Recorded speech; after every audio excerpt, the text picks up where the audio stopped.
Welcome to The Bold Book of the Day with Dr. Denise Nicholson, a show that is a central hub and safe space for authors to share their stories. The Bold Book with Dr. Denise begins now. Hi, everyone. Welcome to the Bold Book of the Day. Today's choice and book of the day is My Story by Miss Beverly E. Gordon. Welcome, Miss Beverly Gordon. Thank you, Dr. Denise. It's so good to be here today with you. I'm excited. I remember when you just joined the Writing Incubator Challenge, and it was just from the get go, I realized that you were a prolific writer, and she got her book idea out of her head, guys, and is ready to debut it to the world. My Story. How exciting is that, Beverly? I'm extremely excited as I've been sharing that I have been excited and nervous at the same time because this is new. This is something I never dreamed would have materialized at this time. So I'm just overwhelmed, to be Wow. honest.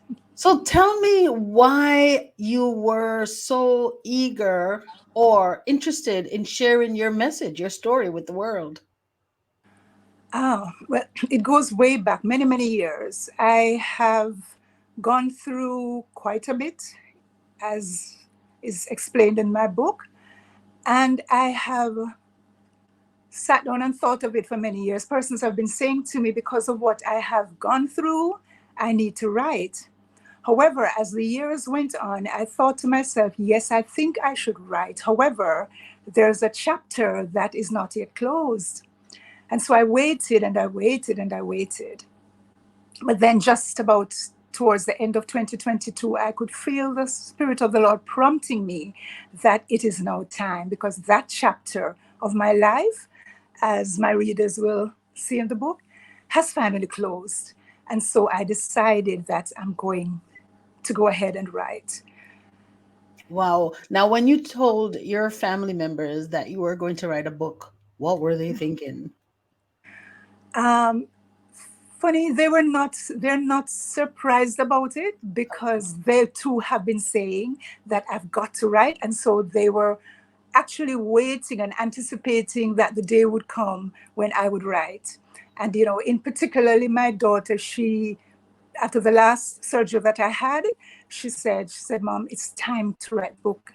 It's time to write. And so I realized that the Lord was leading me along this path. And I just decided to write. Incidentally, I just want to say that today marks 40 years since I gave my heart to the Lord. 40 Oh, years. It's a wow. significant milestone for me. And I'm talking about it now because last year, January, on the same date that was commemorated my 39th year of becoming a Christian, that was the day when the Lord inspired me to start my book. Oh, wow. So I actually started writing on my cell phone. I started writing my story there on the book. So that's exactly 1 year ago. There are no coincidences. The Lord is No. certainly leading you, with these different events in your life, Mhm. that there is something significant about your story and about this date. Yes. So Yes. tell us about a little bit about your story. Why is it so compelling? Why is it so interesting? Why is this message something that needs to be shared with the world? This story of mine is an evocative illustration of the struggles I've gone through in life, the doubt, the confusion along my life's journey. Mm-hmm. And I want to share with the world how God has helped me through the power of transformative faith in God to bring about that spiritual awakening in my life that Mm-hmm. eventually led to redemption. It has led to peace. And it's my story actually brought me to the place where I was able to answer my own question. Why on earth am I here? There were Mm. times in my life I never knew that. couldn't understand really what's my purpose. Why am I here? What am I here Yeah. for? Yeah. And so I believe that this journey, and I also believe that it will be impactful and life changing for many persons. And I will use a little term, heart adjusting, because I believe that in my experiences, I had to do some heart adjustments. And so in doing so, I was Mhm. able to regenerate. I was able to rebirth, reshape my mindset, and just change my attitudes about life and how I go about life and how I Yeah. do life. And here I am today. So I'm trusting Wow. that this So message many will be people. life changing for my readers. Yeah, so many people get up each day and they ask the very same question: Mhm. what is my purpose? Yes. And without even reflecting on who created them, what is the purpose of God creating you in the first place, and then without even reflecting Yes. on their experiences, the things that they have done, without even reflecting on the things that they are good at, that they're Yes. talented at, and looking to see how what they are doing in their everyday life can Yes. be the thing that is the very purpose that they are searching for. So you Yes. were asking God that question also. Mhm. Mhm. You are so right about that, Dr. Denise, because it came to a point in my life, particularly at my retirement, when I felt that, okay, I'm now retired. By the way, I'm a retired school principal. And I got to that point where I said, okay, I'm retired. And I thought to myself, what is it I'm going to do? Because as also being a minister of the gospel, I thought, well, I'm just going to maybe go into ministry full time. I never any thought how that's going to happen. But then I thought to myself that maybe, I'll just go on to continue in ministry. And so that's the way I was looking at it. But when I became ill, when I had to do that last major surgery in 2021, that's when I was giving up. Because at that point, I couldn't see any of this. I couldn't see myself still going on to write a book. I just thought that this is it now. I am going to have another surgery because I bargained with Oh, God and I told him at age 65, I'm not going to do any more surgeries. I mhm. said, God, I cannot do another surgery. I don't know where I came up with that, but I was walking one morning and I was just talking to God. I'd seen some doctor and he was telling me something about my neck bones shrinking and something to that effect. So I was fussing and I was actually venting to the Lord and I said, God, I am not going to take any more surgeries. I'm 65. I'm done. And so it happened just a few months later when I became gravely ill and I had a bout with bowel obstruction and had to be admitted into the hospital under emergency circumstances. That I said, God, this is Mhm. it. I said, God, I'm ready to go home. And I said, Lord, it seems as if you are calling me home and I'm ready to go home. And I'm just as I'm sitting here, I was thinking that I wanted to just go home. My time is up. So I was already giving God deadlines and telling him, what he's to do with my life. And so, as you're saying, yes, I'm not looking beyond to say there is still purpose. I'm not looking to Yes. say, yes, there is something more. So, why am I here? I'm thinking, my time is up. That's it. Yeah. And so I'm looking on the other side of that situation now to see that 2 years later, 2 years later, I am here, just finished authoring a book, telling my story. Never knew that God had that prepared for me when I told God I wanted to go home. Wow. So I'm looking back now, quite amazed, quite overwhelmed that, Lord, you really had something more for me to do. Hmm. So I encourage other persons that sometimes you feel like giving up and you think you're at the end of your road, and especially those of us who are retired and we're of age, and Yes. we want to think this is it now, let me just relax and go easy. There is still more in you. There is still more left in you to do. Wow, that is really a great and inspiring message. I know for some people, I speak to people all the time about want wanting to do more. They have goals, but they're afraid that age, which is just a number, has stop them or won't give them enough time. We have the audacity to think that we can tell God when it's over, when God is still in charge, always has been and always will be. Yes. Because while writing this book, I had to bring myself back to look at Moses' story. Mm-hmm. And I had to tell myself, I am worried about being 65 and not going any further.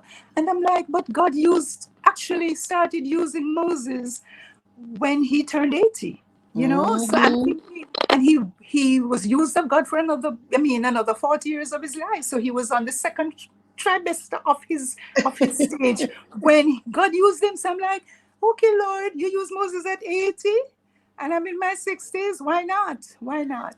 Once you have breath, you Yes. are an inspiration. You can be an inspiration. So Yes. start to look at whatever it is that you want to accomplish and ask God for the strength to do Yes. it, Yes. for the collaboration power to do it. We tend to think that we can do all things by ourselves, but not because God said we can do all things through Him who strengthens us. Doesn't mean you're going to do it by yourself. It means that He's going to show you the way, show you the person, or show you the tool that you need to get this thing done. Most definitely. Most Wow. definitely. Because when he told me to write, I never thought, how am I going to write? How am I going to begin this thing? And that morning, 1 year ago exactly, I just picked up the phone. The Holy Spirit said to me, start writing your story. And And it I just said, came okay, Lord, out. it's my phone. I started on the phone. My first 3 chapters were written on my cell phone. Oh, wow. Yes. So use So what there's you nothing have. possible with God. Mm-hmm. Start where Yes. you are, use what you have, because someone out there might be saying, I'd love to write a book. I have this story in me. God has been tugging at me to write this book, but I don't have a computer, or I don't have this, or I don't have that. When in fact, you can start where you are, use what you have. Exactly. Exactly. Like Moses, use what is in your hand. Whatever God puts in your hand, just use it. Because oftentimes we just limit God. We just, as you're saying, we're looking for of the perfect circumstances. We're looking for the Mhm. perfect setting. But he says, I was with my daughter in North Carolina at the time. And he says, right, I didn't take my laptop with me. I left it in Jamaica. And he Mhm. said, right, just start writing. So I used what I had. I started writing. I went into my notes and I started writing. And he So just started flowing one out. of that's beautiful, because you said the first three chapters Hmm. were written on your cell phone. And Yes. I know I've read up to um chapter, I think I read up to chapter 3 already.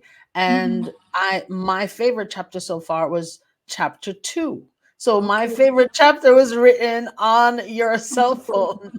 Yes. Yes. Prolific. Right And there. it's my favorite chapter because I feel like I had a lot of questions Hmm. concerning where's my walk, where am I in my walk with God?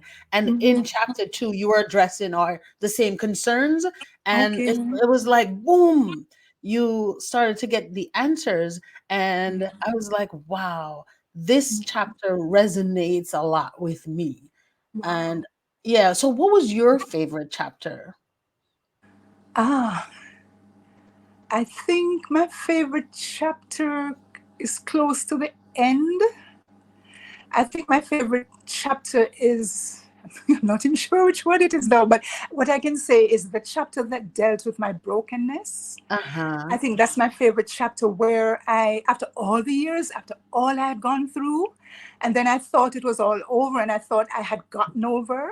So, Mm-hmm. for example, I'd gotten over my divorce and I thought this was it. Mm-hmm. Then I realized after I'd moved away from the home, the divorce had gone through, I still had not let go. And then I Mm-hmm. came to realize that the Lord was still waiting on me to come to the place where I realized I'm still a broken woman. Even while in ministry, even while I'm ministering to other persons, I'm bringing Mm-hmm. messages. The Lord would speak to my heart. I would prepare messages and I would go stand before people and minister the word of God. But I Mm-hmm. was still a broken woman. So that is when I really came to the realization that I was broken. And until I brought that brokenness, until I cried before God and acknowledged that I was Mm-hmm. still a broken woman, I still had some fixing to do. After 40 years, I still had some fixing to do.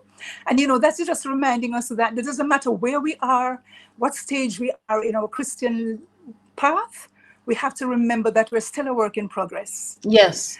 So even at 40 years, I'm not going to be saying, oh, I've arrived. No, I have not. Because at that point, uh, at 40 years, my story, I was still a broken woman. And then when I brought my brokenness to the Lord, I realized that no, I was ready. And as I've stated in my book, I could not put pen to paper to Mm-hmm. write my story until I brought my brokenness to the Lord. So Right. So he that's was really able to my put it favorite together. chapter when I was able to say yes. Because, I came to him broken when I got saved. Mm-hmm. The 17th of January, 1984, I came to Mm-hmm. him as a broken woman with my brokenness. Yes. And then 40 years later, or 37 years later, I came back to him broken again with my brokenness, trying to get, because at that time when I got saved, I was broken because I needed him to fix my life. And Mm-hmm. so that I could really start serving him and I could get better results than I was getting. And Yes. so when I came back to him after he brought to my attention that I was still a broken woman, and I came to him with my brokenness, then I was able to get my deliverance from my past. So I brought my brokenness to him. And that's when, so I think that's my favorite chapter, because that's when I realized that I have now become a liberated woman. And I have now been liberated to tell my story. Yes. You were transformed and you Yes. came to your creator knowing Yes. that you were broken. And if you Yes. wanted to continue in the ministry to Mhm. transform others, you needed to be transform others also, because only transformed people can transform people. Amen. Amen. That's it. Wow. Yes. That's it. Mhm. Sounds like you have some really important messages in here. Who is this book for? Uh, this book is for probably persons who are confused, Mm-hmm. persons who having doubts about their future, doubts about their life, people who have maybe been on a path, on a journey, whether it's a Christian journey, or even persons who are not yet believers. Mm-hmm. Because my story also tells who I was before I was transformed. So even so, I'm speaking to believers as well as non-believers. Mm-hmm. Because what's the point am I trying to, sometimes we maybe speak to the converted, but there are persons out there who may not even be Christians yet, but because of my story, they may change their attitude, they may do some heart adjustments, and they may say, you know what, let me try this walk with God and see how it works out. So Mm-hmm. my story is really for the broken, persons who are seeking answers for their brokenness, for their relationships, persons who maybe like myself who have held on for years and hoping for better. And what do you do when you're hoping for better and better doesn't come? What do you do when you're waiting for years expecting God to answer your prayer and you're not getting answers? And so I'm speaking to persons who need to take that walk of faith, to understand that it doesn't matter how long you're waiting, the best is still yet to come. No matter Mm-hmm. how broken you are, there's still a better way ahead. There's still a Mm-hmm. better life for you. It doesn't matter how confused you are or how doubtful you are about your future. God already knows the end from the beginning. Nothing takes him by surprise. And so all you need to do is just turn it over to him. Just turn it over to him. So whether you're a Christian or you're not a Christian, give God a chance in your Yeah. life. Give Jesus a try, and you will see. Let him fix it for you, as the song says. Mm-hmm. Just let the Lord fix it for you. I had to come to that realization. Let the Lord fix it for me, and he did. And he did. Oh, what a beautiful story. Yes. I know that most people, you are who you are because of your experiences when you were younger. Some of the upbringing, the nurturing, your parents, the people around you. Tell me about 7-year-old Beverly. What influenced you to be the woman you are today? A steady home life. At 7 years old, I had both parents. They were not married, but they were together. And Mm-hmm. so they provided a very stable home base for me because my mom had six of us. And I'm the last of the six. And the others, my siblings, she didn't have the good fortune to have their fathers stick around for long. Mm-hmm. So I'm the only one of the six of us who was able to live with mom and dad at 7 years old. Mm-hmm. So from birth, I had mommy and daddy all the way through to my adult life. So Mm-hmm. they provided in the best way they could. They were not Christians either, Mm-hmm. but to the best of their ability, they, in Jamaica, in our culture, Mm-hmm. every I don't know of any Jamaican who has not been to church or who has not been raised upon certain values, certain Christian Uh-huh. values Mm-hmm. from grandparents and great grandparents and uncles and aunts and so on. And so they guided me along the way they would read the Bible, and my father would always on a Sunday afternoon, he would share Bible stories. So I Mm-hmm. grew up on that and learned about Jesus and the Jesus's ministry and all of that. Daddy would just fill me in with his stories. So I grew up with that stability and the care and the love and support they gave me. Mm-hmm. So I had reflected in my book where I was fearful of people. I still don't even know why, but I was so fearful of people. I'd run anybody visiting the house, I would run and I would scream my lungs out. I Mm-hmm. just didn't want to be around people. But that love and care that my parents gave me, I grew out of that, you know? 'Cause look And at you now.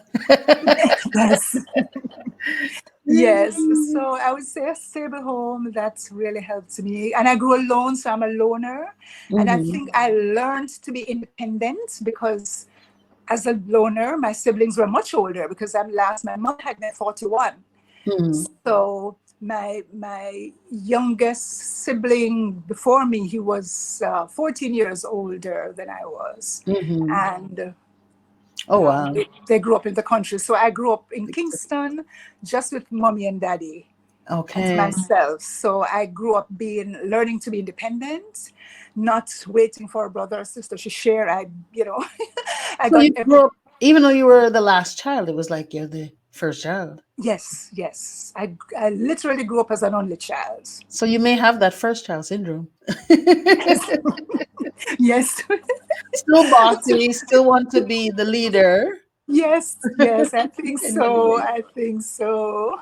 You know what I've noticed from listening to your story and many others?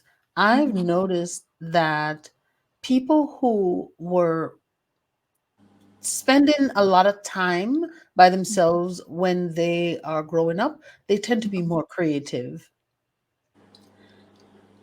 And I Uh, see that in so many artists, authors, entrepreneurs, a lot of them spend a lot of time by themselves. And I do believe that our creator have a way of taking us out of the crowd, of the noise, and bringing us into I wouldn't say solitude, but in a place where he can have constant connection and communication with us and help us to bring out our best selves just by giving us time by ourselves to develop our creative thinking or our creativity. I find that. I think so too, because I think there is less distraction. Yeah. So even growing up as a child, I I used to love to draw. In fact, I don't know where I lost it, but Maybe you I didn't. I did art. I did art all the way up to fifth form in high Uh-huh. school, and I actually do have a certificate in art, O-level art, but then I just never followed through. So I just assumed that I've lost that gift. But as you're saying, I used to draw a lot. And then I love fashion. And as I've noted in my story, that from 3 years old, I would just go through the Sunday Gleaner. I would go through the newspaper because I'm looking, there's this particular man called Samuel Watson. People, baby boomers like myself, would know that fashion artist that used to be in our daily Jamaican Gleaner. Mhm. And I would cut out the fashion. I would cut out all the fashion. I was just fascinated with fashion. And this is where I developed that instinct that I want to be a fashion model. I want to just be a model. I want to pose for magazines. I want to be on magazine covers. And that was really my dream then. And the Wow. juxtaposition of that story was that while I'm doing that, I would cut the drawings out of the newspaper, lay them out on the bed, and then started teaching them. So I taught each one of those fashion, those. What were you teaching? I would teach them. So, because before I started school, my mom taught me, she did her little thing at home with my ABC book. And so whatever I'm learning, and there was a basic school next door. So I would just listen to what's going on over there. And then I come back to my little papers, my little drawings. Paper and dolls. Yes. And I would teach them. And so I would be there teaching them. And so there was that juxtaposition between wanting to be a fashion model and wanting to teach. Wow. So I grew up with that struggle. As I've stated in my book, I grew up with that struggle and had to work through things. In fact, it was God who had to take over and help me to work through that struggle that was within me. Which do I do? Which do I focus on? Which do I pay attention to? So were you able to realize your dream of becoming the fashion model?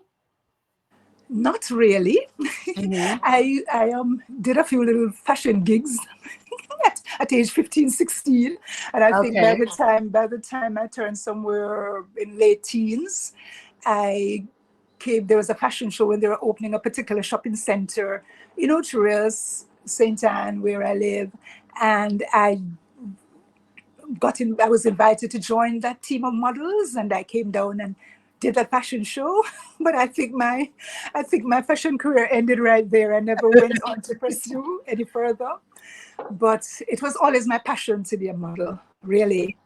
I'm tall, so I think the height was there. I was very skinny. I was like a string bean. I was a very skinny teenager. And so that was always in me. And then I love fashion, and I love to be creative in how I dress and what I wear. And I was creative in designing things. And I started to draw my own designs. I would design my own clothes, just draw dresses and draw outfits, that kind of thing. Yes. So, yeah. But then it never materialized. Yeah, but then you also shared with us that you're a retired teacher. Yes. So you taught for how many years? I've been in the education sector for 30 years. The last 12 years of my career, I became an elementary school principal. So my journey transitioned from a classroom teacher. I started after I left college.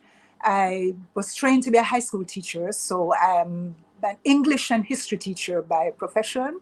And I worked through the all-age school system. Well, that part of the all-age system in Jamaica comprises of the elementary aspect, grades 1 to 6, and then you have a grade 7 to 9.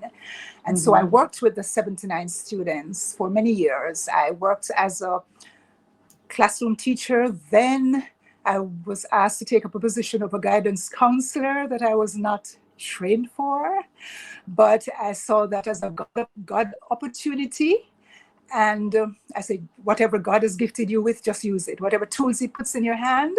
And so I did all the extra courses that I could do, and I followed up all the workshops and whatever with the Ministry of Education and all the different entities. So I worked as a guidance counselor for 8 years. And then, before I became a guidance counselor, I became a teacher librarian. So I worked as a teacher librarian. Okay. And then my school got international acclaim at the 25th ISL conference in Jamaica. And we were noted as we were awarded as the best all age school library in the parish of St. Oh, Anne. So that came out of the initiative that God had placed in my heart to rearrange the library, to reorganize, to rejuvenate, and to make it come alive. And so yeah. from there, I moved on to becoming a guidance counselor for 8 years. And then from there, I transitioned into principalship, where That's I a went to wonderful work at the thing. Stewarttown Primary School in Hmm. the parish of Trelawney, So, Jamaica. what would you say was your most impactful contribution to the school system? Ah, I could say there would be several, Mm-hmm. because I would say that within each category, I believe I made an impact. Mm-hmm. So I would say, as a classroom teacher, I made an impact.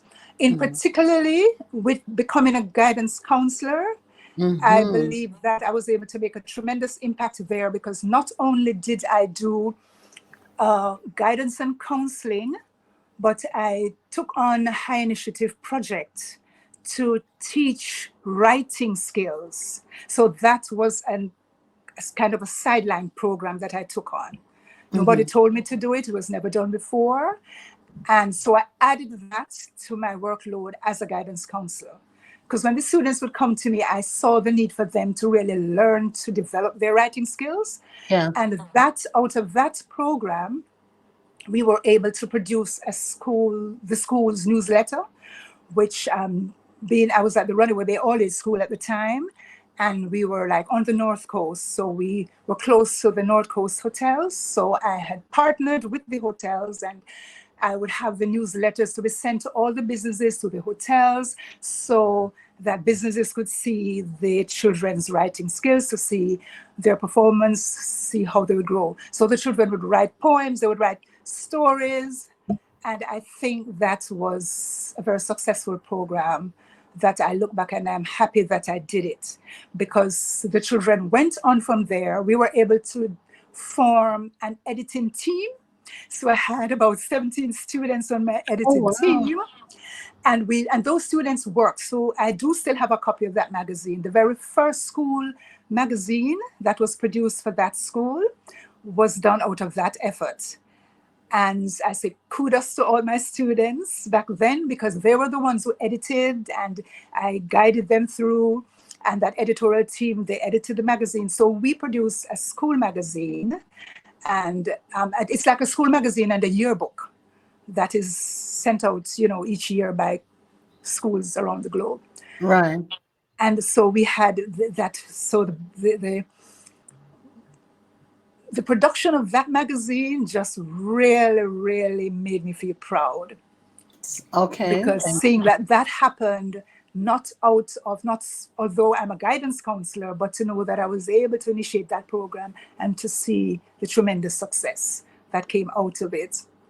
Yeah, writing is such an important part of, adulthood. You have to write Yes, almost every day. We write emails, even our text messages are yes, important to formulate and make sure that you are writing with correct grammar. And not all of our text messages and all of our emails, but it's important to have good writing skills. So that's a great contribution that you know, instilled in those children, now adults. Now I know I love teachers. um yes. And then when I went on to uh-huh. become a principal, I think I was most impactful even in the classroom, although I'm a principal, because my job was a teaching principal's position. So I Hmm. had to teach full time. What? And then I had to do the business of administration, supervision, management, all of that. So I how you had do to, that? How you do both jobs? it was very challenging, but then I enjoyed it because it allowed me to always interact with the children. And I look back, I really sometimes wonder, how did I do it? Yeah, I'm But like, when I did you have to look be in the classroom with the limited teaching, resources, yes, I had to be teaching preparing, pre- pre- lesson plans, preparing lessons? preparing to teach the class full time, And on top of that, I taught the grade 6 students. Those were the students who were preparing to sit the exiting exam. In Jamaica, we call it the, at Mm-hmm. that time, it was the GSAT, which is a grade 6 Mm-hmm. achievement test. Then So it has now what is it called changed to now? PEP. It's now called PEP. So Okay. I'm out of this since I'm not, I won't belabor that, but they have changed that.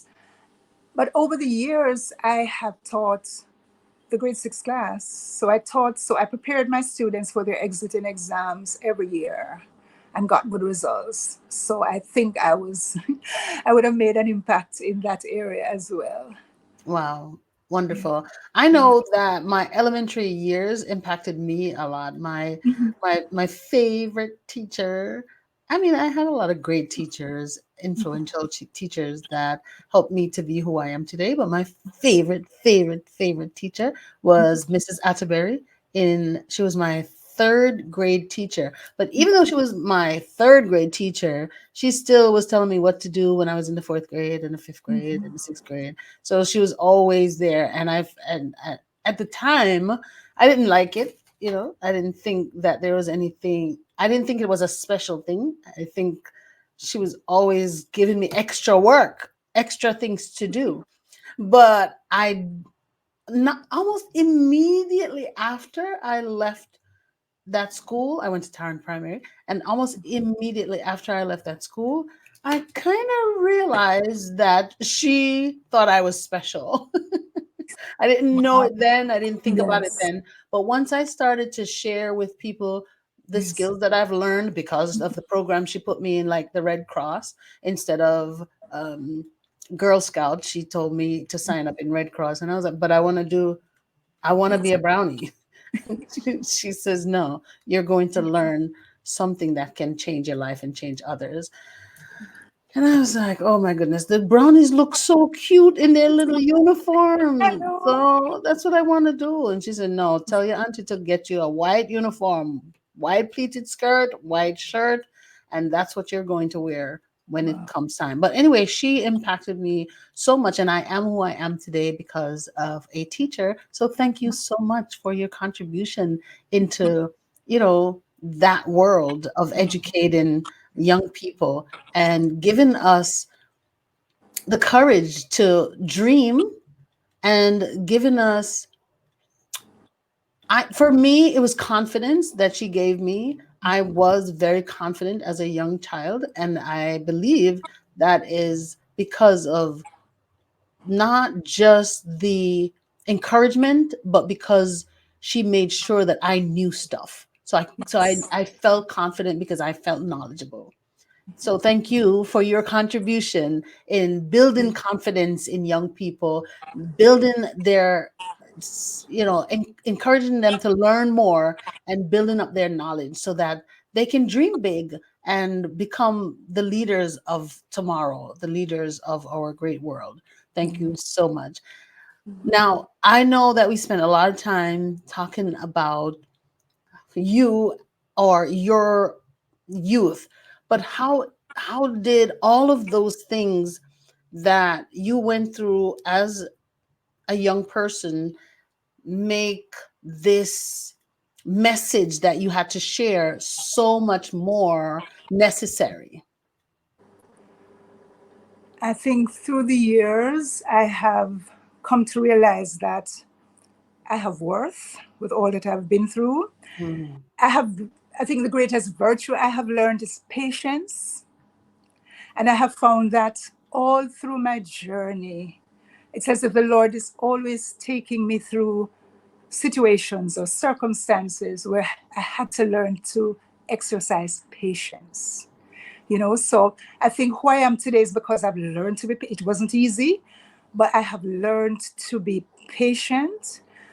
Growing up, as I said, as an only child in that setting, mm-hmm, I had to start learning patience from there. My parents were poor, so they didn't have it. So I would have to just look at other children who were from parents who were more affluent, and just decide, you know what, I have to just not pay attention to the things that they had. And for example, when I became a young adult and I wanted to go to college, and my parents could not afford it. Mm-hmm. So I had to just start, getting myself employed in other places.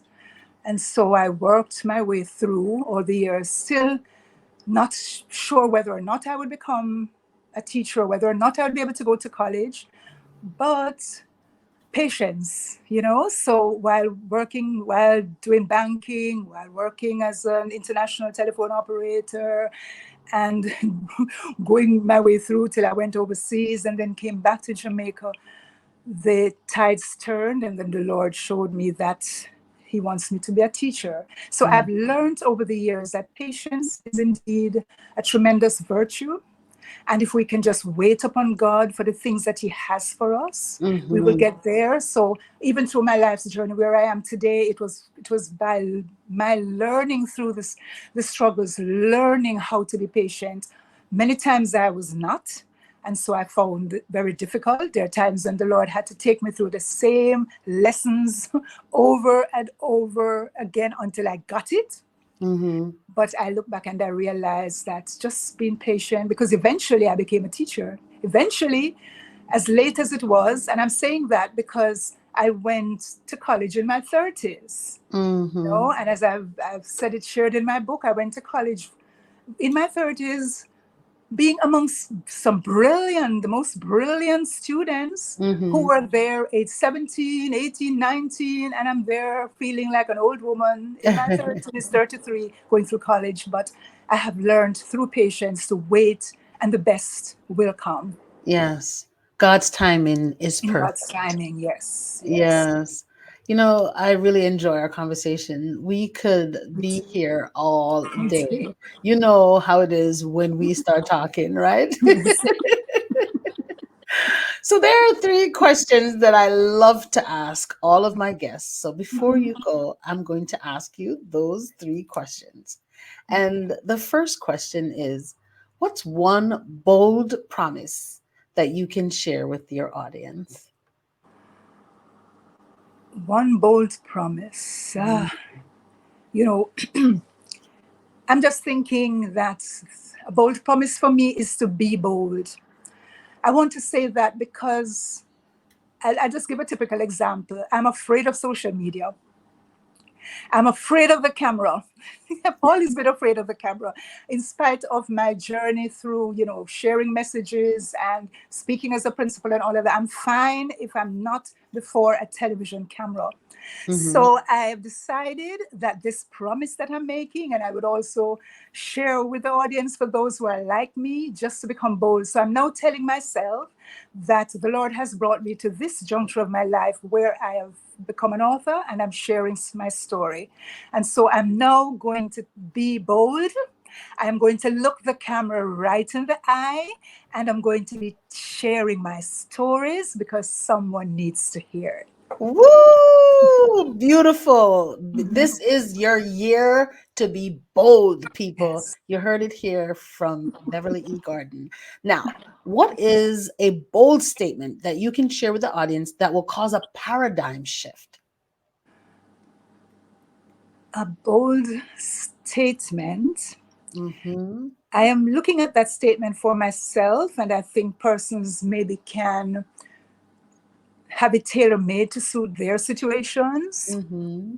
That there is no room for errors. People Mm-hmm. might say, oh, wait a minute. They hear me Yes. say there's no room for errors. Wait a minute. But I remember writing that down many years ago. I've been through a lot of stuff, and as persons, my viewers or my audience will read my story, where I am today, where I have come to be at now, Dr. Denise, there's no room for errors. Mm. And I'm not saying that we don't make mistakes, certainly not. We are not infallible, only God is. Mm-hmm.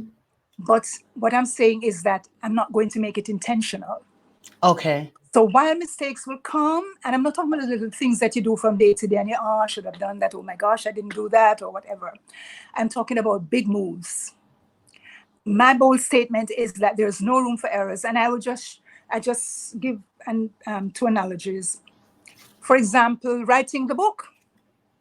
Dr. Denise is a publisher, and even preparing a book, you're writing a book. And this is why you have so much editing going on. And we have to go through a team of editors and all. Why? Because at the end, when you get to the finish line, when you come to the end of writing that book and you're about to put it out there for the world to read it, there's no room, very little room for errors. So you want to make sure you have it right. And this is how our life is. It's like a cycle where we go through stuff and we go through things. And oftentimes it's like we're practicing and we make the mistake and we go over again and we do it again and we practice until we become perfect at it, not perfect, but we become mature in what we're doing. So I would say there's no room. I also think of another analogy. As people going to war, the soldiers going to war, there's no room for error. They are combating an enemy, and when those soldiers go out there, they take instructions from their commander, and they get out there and they're fighting for their lives and they're fighting for their country. And there is no room for error. Wow. They can't afford to go back through and make the same mistakes. Right. We are fighting a real devil. We, as believers and everyday people, we are fighting a real devil. We are combating the enemy, and there is no room for error. So I believe that we have to align ourselves with people who can help us to minimize obstructions or omissions, and to minimize the distractions so that we can get it done. So that's where I am, because you know what? Life is too short. Life is too fragile. So as a believer, I can't afford at this point in time to make serious mistakes, make serious blunders, and try to mop up the mess afterwards. It's too painful. Dr. Denise, it's painful, it's exhausting, it drains you, it tires you out, it wears you out. So I would rather not make a move than make the wrong move. Oh, wow. So I believe in leveraging our failures to help us succeed. But you're not saying that we won't fail. What you're saying is that be prepared to be excellent. Yes. Work on yourself. Work on whatever it is that you're delivering. Yes. And I'm with you 100%, because excellence at Bold Publishing, excellence is our motto. Exactly. Because the thing about it, Dr. Denise, is that if we're writing a paper, we want an A. We're going to be aiming for an A. We aim for the A. We might get a B or a B plus, but guess what? We're aiming to get that A because we're aiming for excellence. And so even in God's kingdom, whatever we do for Him, we're aiming to get that A from Him. You know, we want to do it right. We want to get it right. So yes, we are not going to bash ourselves or put ourselves in a situation where we are pressured because we want to be excellent and all of that. But we want to aim high, you know what? And I believe in always raising the bar, lifting the standards as we aspire for excellence. And it doesn't mean you beat up yourself whenever you're not there, but you look carefully at whatever it is you're doing in life and give it your best, because perfection is an illusion, but excellence is achievable. Exactly. So we learn from our mistakes, and you're practicing to go over and over and over again until, like writing the book, I had to. That book was going back and forth from my editors, back and forth from Bold Publishing, until we got it where it ought to be. That is so true. Excellence that's what I mean. So when my book comes out, where's my book? When my book comes out, which is very soon. We're saying there's no room for the launch is coming. What a beautiful book. Tell me a little bit about that book cover. Wait, one more question, and then tell me a little bit about that book cover. What's a bold move you'd like to make in the future? Okay, a bold move I'd like to make is to be myself. I have found that over the years, even with ministry and so on, I tend to look at persons in prominence or persons who are influential. And sometimes, and maybe other people do that too, when you're looking, oh, I wish I could be like that person. I wish I could speak like that person. I wish I could be as charismatic. I wish I could, because you're thinking that maybe you're not holding your audience, so, and I wish I could and wish I could. So I keep beating, up on myself. And I've told myself this year, my bold move is that I am not going to stop comparing and just to be myself, use the tools that God has given me, put in my hands to use, whatever He knew me before I was in my mother's womb, so He knows what I'm capable of. So whatever He has put in me to do, it means that I'm meant to do that. So that's my bold move, to just be myself. And whatever, it doesn't, regardless of what people may think, I'm just going to be Bev. I love it. You hear that, guys? I hope you're writing these things down, because that is a really important thing to strive for. To be yourself. Just be yourself and don't compare yourself to anyone, because when you are authentic, when you're being yourself, you are better off serving the world. Yes. There's no other you.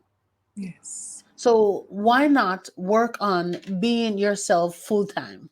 We put on mask when we're going outside sometimes. We put on a mask to show the side of us that we want people to see. Not necessarily you know, believing that mask is going to hide everything, but it's going to just show what you want them to see. And I'm telling you, one day that mask will fall off. So instead of putting on a mask and going out there pretending to be who you're not, be yourself. Yes. Wow, you said so many great things, but we're gonna have to bring you back, honey. We're Second gonna have to edition. bring you back again, okay? Okay. Because it is, you know, you said comparison. You find yourself comparing yourself sometimes, and I remember learning that comparison is the thief of joy. Yes. When we compare, we're not seeing our full worth. Exactly. When we compare, we're not seeing that our contribution is equally as important as the next person. Yes. When we compare, we don't see that we are killing our best selves. We Yes. don't see that. So don't compare yourself to anyone, because you're stealing your joy. Yes. Yes. Just decide today that you are going to be the best version of yourself every Yes. single day. Every time you step out to show who you are, to serve the world, show them the best version of yourself. Continue to work on yourself. Amen. Yeah, that's one of the most important things. We Yes. are all a work in progress. None of us have Yes. made it, and none of us will ever make it. Like, if Not. there's a place to that you can say I've arrived, Nope. none of us have arrived. So no matter how good you think they are working on stuff behind the scene. Yes. What you can do is know that the best version of yourself comes from investing in yourself on a regular and consistent basis. Yes. So work on yourself, get better, get smarter, get stronger, and you will be amazing. And when you're amazing, you can't go unnoticed. Yes. Yes. Where can the people continue to follow you and be a part of your world and what you have to offer? Okay. My email address is bbrooksgordon@gmail.com. I'll say that again. It's B as in Beverly, and then Mhm. BROOKS Gordon, GORDON. So it's just all lowercase letters, bbrooksgordon@gmail.com. I can be reached at area code 876-384-8585. My website will be coming soon. It's not quite up yet, but it will be www.mystory.com. But it will be, Trust me, I'll make it known on YouTube. by the time they hear this, it will be up. It Yeah. will be up, Yes, right? yes, yes. Right. So give it to them Yes. again. Give them that website again, It's guys. Go there. www.mystory.com. So it's all lowercase, my story, Beautiful. And where mystory.com. can we find your book? And my book can be found on Amazon, at Barnes & Noble's bookstore, at Walmart, at Target. In Jamaica, it will be at Fontana Pharmacy. It will be at Ophelia Bookstore. And I'm being bold to say that it may get to Mega Mart. And Mega Mart people, if you're here, I'm coming. I'm being bold. Speaking, honey, write it down. Bold. Okay, so write the vision and make it Make plain. it plain. So please to write them down. All of the places where you can pick up my story. Okay, Yes, so yes. Bookophilia, Yes. Mega Mart, Yes. Fontana Pharmacy in Yes. Jamaica, and maybe Price Smart. You never know. Never know. And I'll also add the books can be obtained also through my upcoming website, and Yes. also through Bold Publishing has a bookstore, so you should be able to purchase there as well. Bold Publishing definitely, guys. has a bookstore. Okay. Yes, come to our bookstore. Any of the books Yes. that you've heard here on Bold Book of the Day podcast, they are in our bookstore at boldpublishings.com/bookstore. So get Beverly's book from our bookstore. It goes straight to her website. So she gets all of the proceeds. Okay. Thank you so much, Beverly. It was a wonderful time. I love having you. You must come back. Look at the time. Look at the time. Okay. That's what we do Yes. all the time. All the time. But thank you so much for It was my sharing pleasure. your story. It Oh was my my goodness. pleasure. Thank you, Dr. Denise, for having me. I can't wait for the book launch, which is coming up soon, guys. Yes. February 10th. Yes. So if you can't make it to the book launch in person, it will Yes. also be streamed. Yes. So we'll give you the information for that. If you follow Yes. Beverly, if you're interested, you know where to reach her. Send her an Yes. email, or you can get a signed copy of her book. Just go to her website and purchase. Her book is also available, like she said, in Barnes and Noble, Target, Walmart, Amazon, you name it, it's out there. You just have to know the name of the book, My Story, and it's by Beverly E. Gordon. Thank you so much, Beverly. It was a pleasure having you. It was a pleasure too, Dr. Denise. Thank you so very much. The book Let me night. just say thanks. Let me just say thanks to Bold Publishing again. and the Lord has led me to this publishing company. That's for another time. You have to come back and share that story, okay? Because that is a whole segment. We have to share that story. Thank you so Yes. much. If you're interested in writing your book and publishing your message, please send me an email at authordnicholson@gmail.com. It's time to share your message. As a matter of fact, no one can share your story better than you. Bye-bye. Thank you for joining us for the Bold Book of the Day with Dr. Denise Nicholson, a central hub and a safe space for authors to share their stories. Follow Dr. Denise on Facebook and Instagram at Denise Nicholson, or go to denisenicholson.com. Remember, no one can share your story better than you.